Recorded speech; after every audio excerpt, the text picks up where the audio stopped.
तुमचं आमचं हक्काचं न्यूज चॅनल म्हणजेच विश्व विशाल न्यूज चॅनल. आजच चॅनलला लाईक करा, शेअर करा आणि सबस्क्राईब नक्की करा. नमस्कार आणि स्वागत आहे आपल्या सर्वांचं विश्व विशाल न्यूज मध्ये.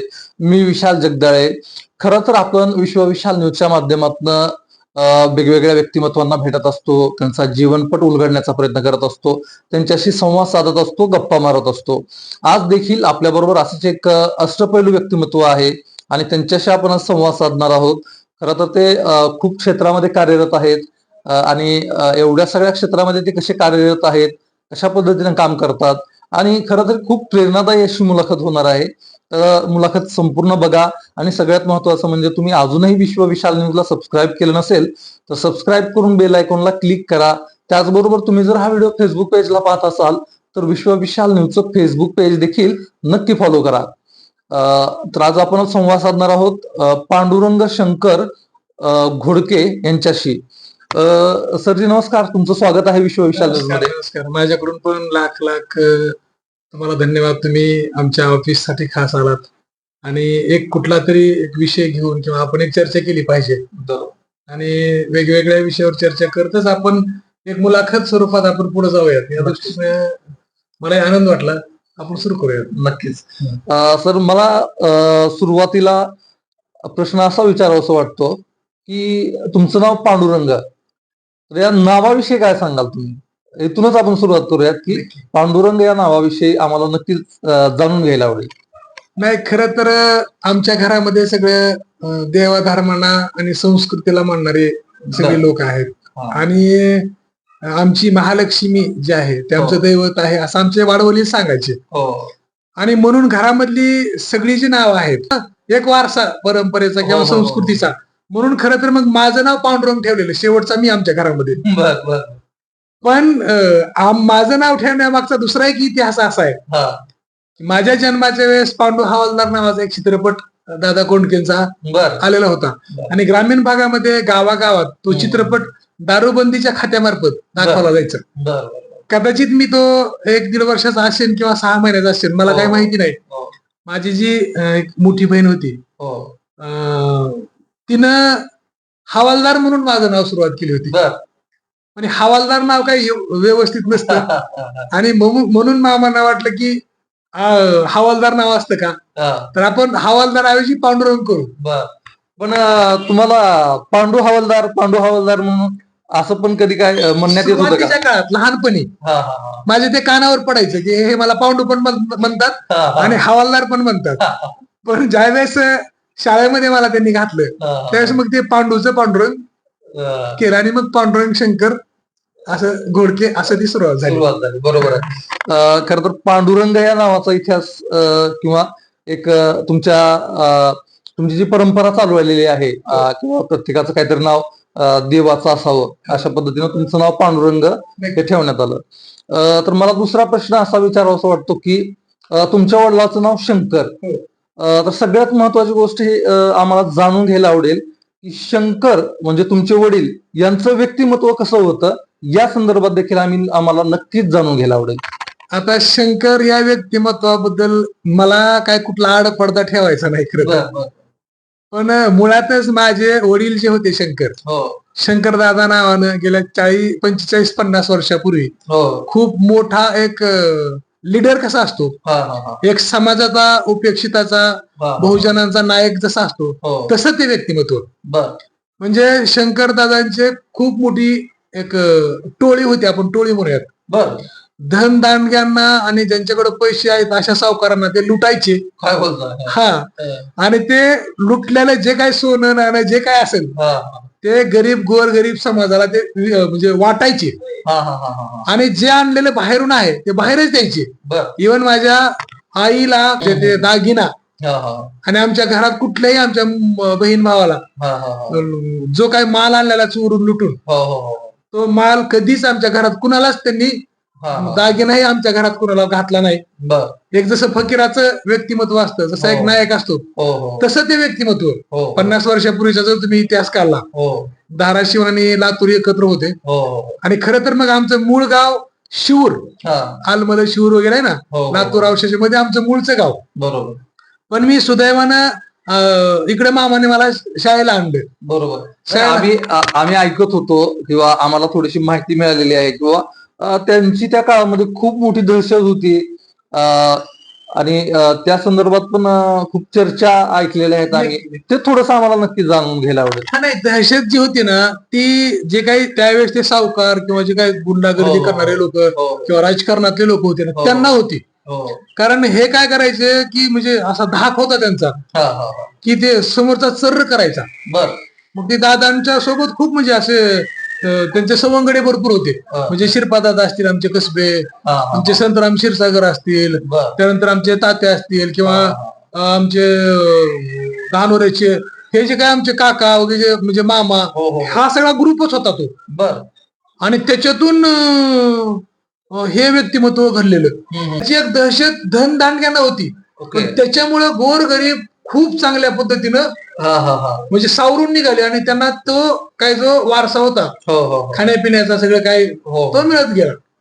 आणि त्याच्यामुळे ते व्यक्तिमत्व हिरो म्हणून आपण त्यांना आजच्या काळात म्हणजे सर्वसामान्यांसाठी हिरो असं व्यक्तिमत्व तुम्ही म्हणताय. पण आम्हाला असं माहिती कळलं की त्यांचा उल्लेख दरोडेखोर म्हणून सुद्धा केला जात होता. तर त्या संदर्भात काय सांगाल? आता त्या काय होतं त्या काळामध्ये समजा एखाद्या व्यक्तीनं गैरकृत्य केलं किंवा त्यानं गावाला त्रास केला आणि त्याच्याकडे पैसा अडका भरपूर असायचा तर त्या चालत जाऊन पहिले चालत जायचे ना फार तर फार मग कुणी बैलगाड्याचा वापर करायचा.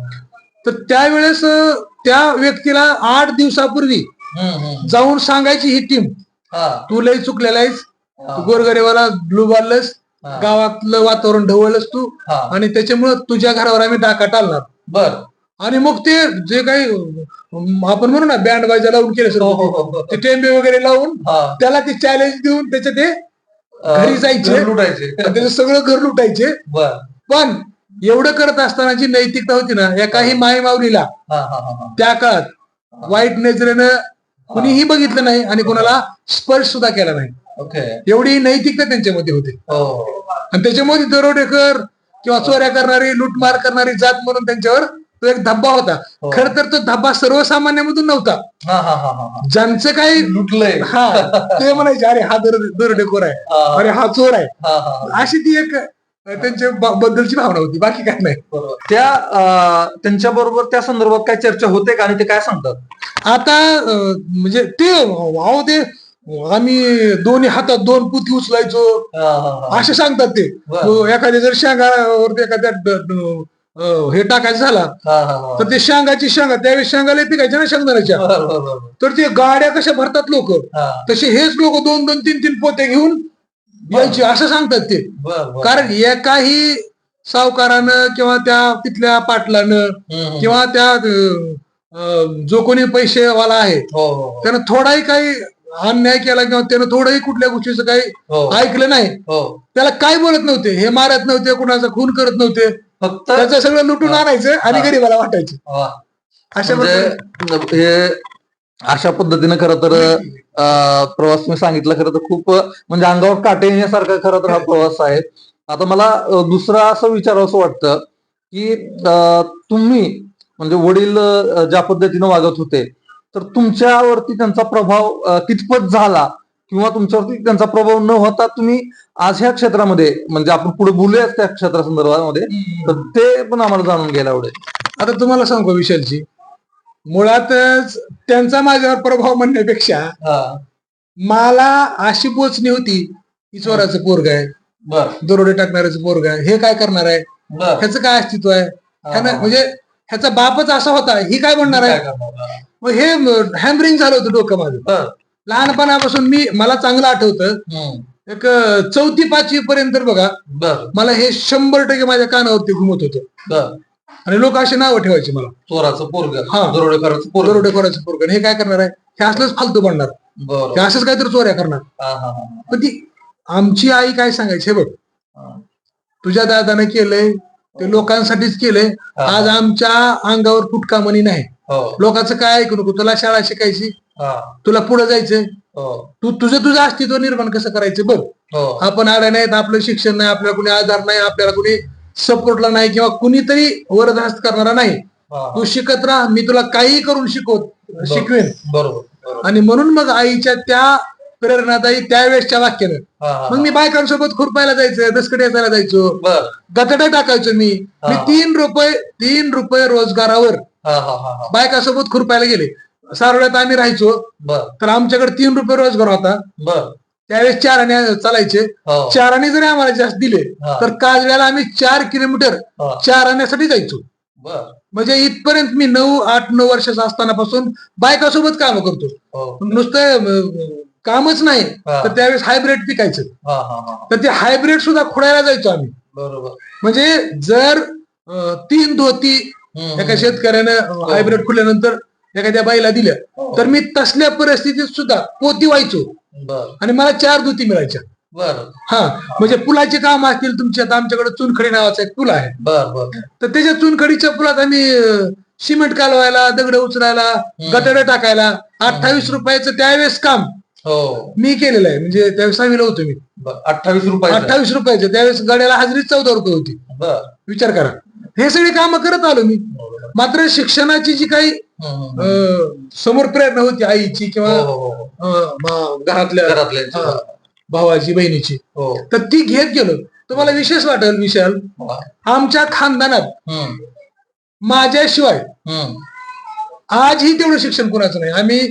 आम्हाला 4 चुलते, 4ही चुलत्यामध्ये फार तर फार 12वी पर्यंतचं शिक्षण माझ्या दुसऱ्या भावाने घेतलेलं आहे. बरोबर. पण MA पर्यंत म्हणा, ATD म्हणा, पत्रकारिता म्हणा, BJ म्हणा किंवा ज्या ज्या गोष्टी आहेत त्या मीच केल्या. मला इथे एकासाठी तुम्हाला थांबवा असं वाटतंय. लहानपणी चोराचं पोरग म्हणून टोमणे, त्यानंतर दरोडेखोराचं पोरग काय करणार हा विषय. मला एकाच मिनिटामध्ये तुम्ही मला हे सांगा की आता सध्या तुम्ही काय काय करता, कुठल्या कुठल्या क्षेत्रामध्ये कार्यरत आहात, हे आधी सांगा. बाकीची चर्चा आपण नंतर करू. हे बघा, मी नैसर्गिक ज्याला आपण कला म्हणतो ना, तो एक कलाकार चांगला आहे. काय कला? मी लिहितो, गातो, स्टेजवरती वेगवेगळ्या नाटकाची जी पात्र असतात ती पात्र करतो. लेखन कला आहे, गायन कला आहे, आणि पुन्हा मग जे काही अभिनय असतो त्या अभिनयाची कला आहे. त्याच्याशिवाय लिखाण झालं, गायन झालं, अभिनय झाला. त्याच्याशिवाय मी कबड्डीमध्ये सुद्धा विद्यापीठापर्यंत गेलो. मी असोसिएशनच्या मार्फत स्टेट खेळलो. हो, म्हणजे कबड्डीचा सुद्धा खूप चांगला वारसा. आता दुर्दैवानं माझा पाय मोडला 97ला, पण तो वारसा कायम चालू ठेवला मी. अशा प्रकारच्या मी वेगवेगळ्या ऑदर ऍक्टिव्हिटी मध्ये पण सामाजिक कार्यासोबत करतोय. तुम्ही वृत्त निवेदक म्हणून पण काम केलेलं आहे, त्या संदर्भातलं पण आम्हाला नक्कीच जाणून घ्यायला आवडेल. आणि ज्यावेळेस तुम्ही वृत्त निवेदक म्हणून काम करायला सुरुवात केली त्यावेळेस तुमच्या भावना आणि तुमच्या आईच्या भावना काय होत्या? आता तुम्हाला सांगतो, सुदैवानं माझं BA झालेलं होतं आणि आकाशवाणी उस्मानाबाद केंद्रासाठी त्यावेळेस प्रासंगिक निवेदक, ज्याला आकाशवाणी निवेदक म्हणून एक त्यांची जागा भरायची प्रक्रिया चालू झाली होती. त्यावेळेस छोटे रेडिओ आम्ही गावागावात घराघरात बसून ऐकायचो. आणि मग संतोष खवळे नावाचा माझा एक मित्र आहे, तो त्यावेळेस पॉलिटेक्निक कॉलेजला होता. मग इंजिनिअरिंगचे पॉलिटेक्निकची पोरं जास्त रेडिओ ऐकायची. आणि मग शनिवार रविवार एका दिवशी तो गावाकडे आला. अरे म्हणला, पांडू, उस्मानाबाद आकाशवाणीला जागा निघाल्यात म्हणला प्रासंगिक निवेदकाच्या. मला पहिल्यांदा हसू आलं की म्हणलं, बरं मी काय करायचं? अरे तुझा आवाज चांगला आहे किंवा तू कलाकार चांगला आहेस, तू ऍप्लिकेशन कर. मी त्याला सांगितलं, अरे तात्या, आकाशवाणीला काम करायचं हे येडेगावळीचं काम आहे का? आणि तिथं रेडिओवर बोलायचं शक्यतो वाटतंय का तुला? ते मला, नाही तू करू शकतोस, मला माहित आहे म्हणलं. आणि मग त्यानं मला खूप आग्रह केला, ते ऍप्लिकेशन केलं. मला माहिती नव्हतं की बाबा मी आकाशवाणीला जाणार आहे. संस्कार भारतीनं कार्यक्रम ठेवलेला, मग संस्कार भारतीनं अनाऊन्स केलं आणि मी तिथे एक गाणं म्हणलं. मग ते गाणं कसं होतं, नकोस हो तू व्यसनी, नको करू स्वतःशी वैर. अरे हा जग ज्याला हसते नाही त्याची खैर. त्या पात्राचं नाव गण्या आहे. मला काय म्हणायचं बघा, गण्या सोड रे सोड सोड सोड, गण्या सोड सोड सोड सोड सोड सोड रे दारू सोड रे, गण्या सोड सोड सोड सोड सोड सोड रे दारू सोड रे. लोकांच्या त्या आया बाया बघ बघ तुझी ती पारू, लोकांच्या त्या आया बाया बघ बघ तुझी ती पारू, कोड सुटे ना संसाराचं म्हणते काय करू दारू सोड रे. अशा प्रकारचं ते गाणं आणि खूप चांगलं म्हणजे त्या जे काही संस्कार भारतीचे लोक होते त्यांना खूप आवडलं ते, म्हणजे खूप चांगलं आणि एका ढंगात गायलं म्हणले. आणि तिथे एक माझी वेगळी ओळख निर्माण झाली. पण सुदैवानं तुम्हाला सांगतो, तिथं उस्मानाबाद आकाशवाणी रेकॉर्डिंगसाठी आलेलं होतं, माझ्या स्वप्नातही नव्हतं. आज हयात नाहीत, त्यावेळेस कार्यक्रम अधिकारी केंद्र प्रमुख म्हणून निळकंठ कवठेकर सर होते. मग त्यांनी मला बघितलं आणि सुदैवाने त्याच्या अगोदर 1 महिन्यापूर्वीच मी आकाशवाणीला अप्लाय केला होता. आणि ज्यावेळेस इंटरव्ह्यूला आम्ही गेलो, खूप सिस्टमॅटिक आम्ही आमच्या खेड्याच्या शब्दात म्हणायचं बाप जन्मी कधी तो यशीचा दरवाजा आणि ते कधीच पाहिलेलं नव्हतं. आणि आम्ही गेल्यानंतर मग तिथं ते वेगवेगळे दरवाजे मग मध्ये गेलो, हॅलो नमस्कार, मग ते वेगळेच आवाज मधून यायचे, पडदा लावलेला. मग माझी मुलाखत घेतली, तुम्ही हाईट आहे म्हणजे तुम्ही अमिताभ बच्चनची गाणी गाता असं तसं, आणि तुम्ही मग मराठी तुमचं हिंदी ऑप्शन म्हणजे अशा बऱ्याचशा हे केले. खाय के पान रसवाला हे गाणं अमिताभ बच्चनच्या चित्री झालं होतं, हो म्हणलं डॉन मधलं गाणं आहे ते, असं मी त्यांना सांगितलं. आणि मग त्यांनी म्हणले ठीक आहे. आणि नंतर मग काहीतरी 27 पोरांचं सिलेक्शन त्यांनी केलं. 14 नंबरला माझं नाव होतं. आम्ही 6 महिने एकही कसलाही रुपया न घेता आकाशवाणीला प्रशिक्षण म्हणजे ट्रेनिंग घेतलं. आणि त्यांनी मग मला कवठेकर सरांनी सांगितलं की तुला आम्ही कॅज्युअल अनाउन्सर म्हणून कन्सुलर बसवणार नाही प्रसारणासाठी, पण तू मग कार्यक्रम करायचे. मग कुठले, मग माझ्याकडे सुरुवातीला बालजगत कार्यक्रम दिला. त्याच्यानंतर मग माझ्याकडं मी एक स्वतंत्र युवावाणी कार्यक्रमामध्ये व्यथा बेरोजगारांच्या नावाचा एक कार्यक्रम सादर करायचो. हे असं 3-4 वर्ष गेले. पुन्हा मग मी एक परीक्षा दिली आणि सुदैवानं खूप चांगले अधिकारी त्या काळात गोरख शिवशरण नावाचे खूप चांगला ग्रेट माणूस. मग त्यांनी मग मला आता तू हे बंद कर म्हणले, तू आता कन्सुलला बसू शकतोस. आणि मग मी पण आकाशवाणीचे तर ते सगळ्यांचं स्वप्न असतं. हा, तर मग पहिलं आमचं जे ब्रीद आहे आकाशवाणीचे हे उस्मानाबाद केंद्र आहे, प्रसारित करीत आहोत कार्यक्रम, ही आमची सुरुवात झाली. आणि मग पत्रगीत सारखा कार्यक्रम, युवावाणी सारखा कार्यक्रम मी खूप चांगल्या प्रकारे तो सादर केला. आणि त्यावेळेस पांडुरंग घोडके एक सूत्र झालं होतं, युवावाणी आणि पत्रगीत म्हटलं की ती लोकांना क्लिक व्हायचं. मग त्यानुसार मग मी जवळजवळ 14-15 वर्ष. मला एक प्रश्न असा विचारायचा आहे, तो प्रश्न येणारच आहे आपल्या मुलाखतीमध्ये.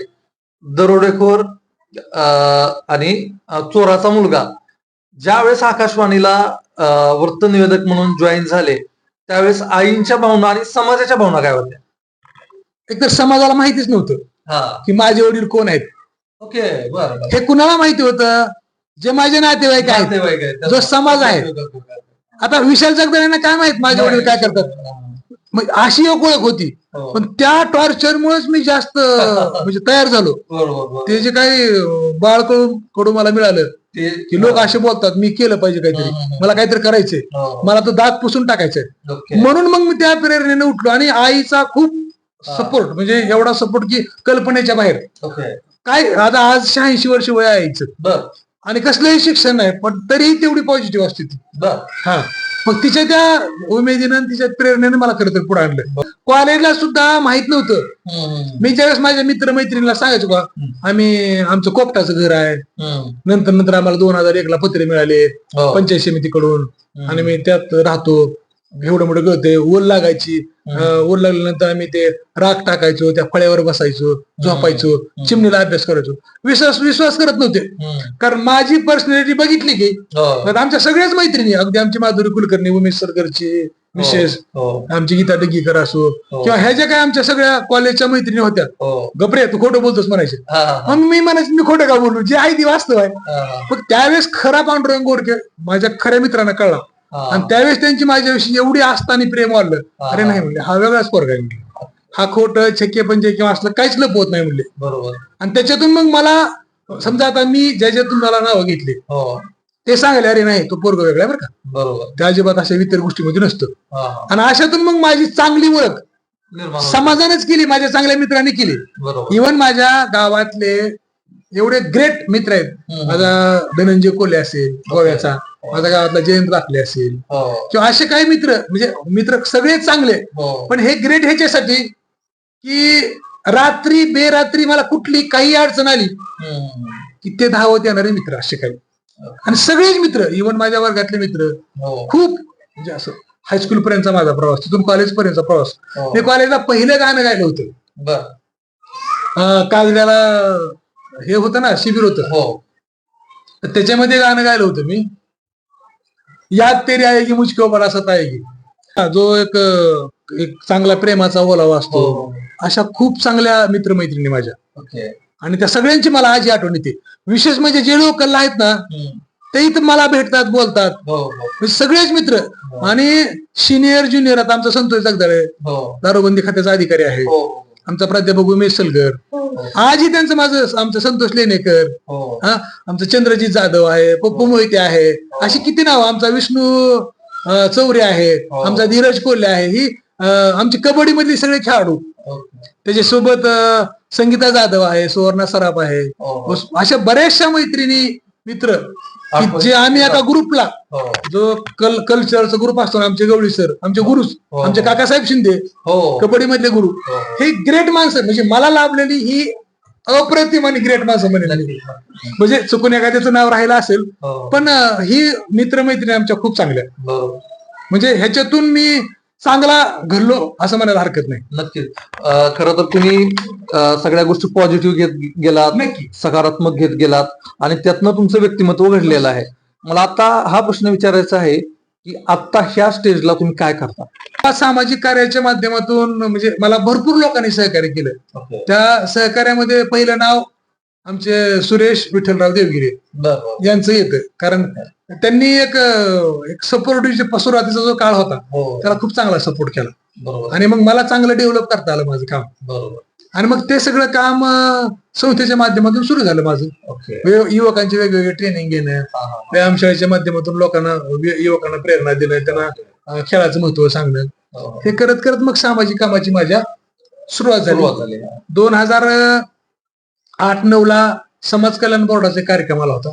शेट्टी मॅडम होते त्यावेळेस, त्या एक्सपायर झाल्या. केवळ माझ्या धडपडीकडे बघून, माझ्यावर विश्वास ठेवून त्यांनी जवळजवळ 200 शिलाई मशीन मला दिल्या होत्या. धाराशिव मधल्या 200 शिलाई मशीन तालुक्यातल्या कुठल्या गावात 1, कुठल्या गावात 2, कुठल्या गावात 3, अशा मी त्या वाटप केल्या. आणि त्या वाटप केल्यानंतर 2009-10चा काळ आहे. नाबार्डकडं रायवाड साहेब म्हणून एक अधिकारी आले होते, जिल्हा विकास अधिकारी, डीडीएम म्हणून. तर त्या रायवाड साहेबांनी धाराशिव लातूरची मिटिंग घेतली संस्थांची, आणि त्यात मग त्यांचा माझा चांगला परिचय झाला. मग मी त्या आकाशनला पण काम करत होतो. योगायोगानं मग त्यांच्या आकाशनला एक मुलाखत घेतली, आणि त्यांना एक कळलं की हा खूप ऍक्टिव्ह आणि चांगला पोरगा आहे म्हणले. मग ते मला म्हणले, तू एक शेतकरी मंडळासाठी माझ्याकडे एक प्रस्ताव दे. आणि नाबार्डच्या माध्यमातून 2010 ला मी 50 शेतकरी मंडळाची स्थापना केली. शेतकरी मंडळाची स्थापना केल्यानंतर पुन्हा मग त्यांच्याकडे स्वतंत्र चार्ज झाला. चंद्रशेखर देशपांडे नावाचे पुन्हा एक अधिकारी आमच्याकडे आले, आणि त्यांनी मग मला बचत गटाचं काम दिलं. आणि ती जॉईंट लायबिलिटी ग्रुप जो असतो, बचत गट बँकेला जोडणे किंवा इतर शासकीय योजना, तर त्याच्या माध्यमातून जवळजवळ 200 बचत गट मी स्थापन केले. आणि ते काम चालू असतानाच मग ह्या कामाचा एक लेखाजोखा समाजापर्यंत, लोकांपर्यंत गेला. आज त्यांनी नेहरू युवा केंद्राला एक विकास कुलकर्णी, ज्यांचं रामचंद्र कुलकर्णी असं नाव होतं, खूप चांगला माणूस. तर त्यांनी मला प्रस्ताव मागितला की आपल्याकडे युवा पुरस्कार असतो, गुडके तुम्ही द्या म्हणले. आणि त्या काळात गणेश चादरे म्हणून एक आमचा मित्र, मुलगी नव्हती त्यावेळेस मिळालेली, युवक युवतीसाठी पुरस्कार असायचा. मग 2011 ला नेहरू युवा केंद्राचा युवा पुरस्कार मला आणि गणेश चादरेला मिळाला.